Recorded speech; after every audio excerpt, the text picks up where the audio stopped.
बिहार के बाद पश्चिम बंगाल में भी एसआईआर की कवायद शुरू हो गई है।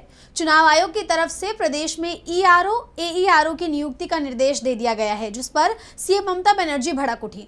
उन्होंने बीजेपी और चुनाव आयोग को सख्त चेतावनी दे दी है। साफ शब्दों में कह दिया है कि जब तक मैं जिंदा हूं, किसी को वोटिंग का हक नहीं छीनने दूंगी। तो क्या कुछ कहा है ममता बनर्जी ने, जानने के लिए देखिए रिपोर्ट। चुनाव आयोग बिहार के बाद अब पश्चिम बंगाल में भी एसआईआर कराने की तैयारियों में जुट गया है, लेकिन यहाँ उसके लिए इस प्रक्रिया को लागू करना इतना आसान नहीं होने वाला, क्योंकि राज्य सरकार ने चुनाव आयोग और बीजेपी को ये साफ कर दिया है कि उनके होते हुए किसी भी बंगाली के मतदान के अधिकार को नहीं छीनने दिया जाएगा।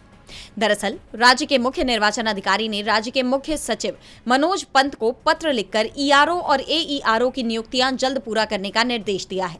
साथ ही जो भी पद अभी भी खाली हैं, उन्हें भी जल्दी भरने की बात कही गई है, जिस पर मुख्यमंत्री ममता बनर्जी ने तीखी प्रतिक्रिया दी। उन्होंने बीजेपी और चुनाव आयोग दोनों को ही निशाने पर ले लिया।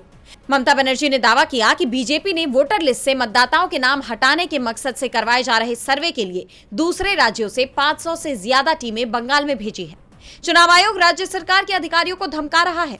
सीएम ममता ने चुनाव आयोग को चेतावनी देते हुए कहा कि आयोग का अधिकार क्षेत्र केवल चुनाव के दौरान के 3 महीनों तक का है, पूरे साल का नहीं।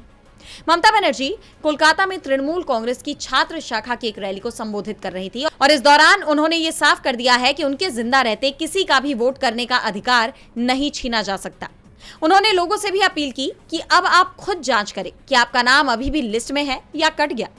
आप जानते हैं कि चुनाव आयोग ने पूरे देश में मतदाता सूची के गहन पुनरीक्षण की बात कही है, लेकिन उसके इस अभियान के खिलाफ विपक्ष एकजुट रूप से विरोध कर रहा है।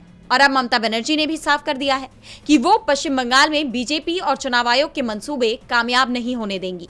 डीवी लाइव वेस्ट बंगाल की रिपोर्ट।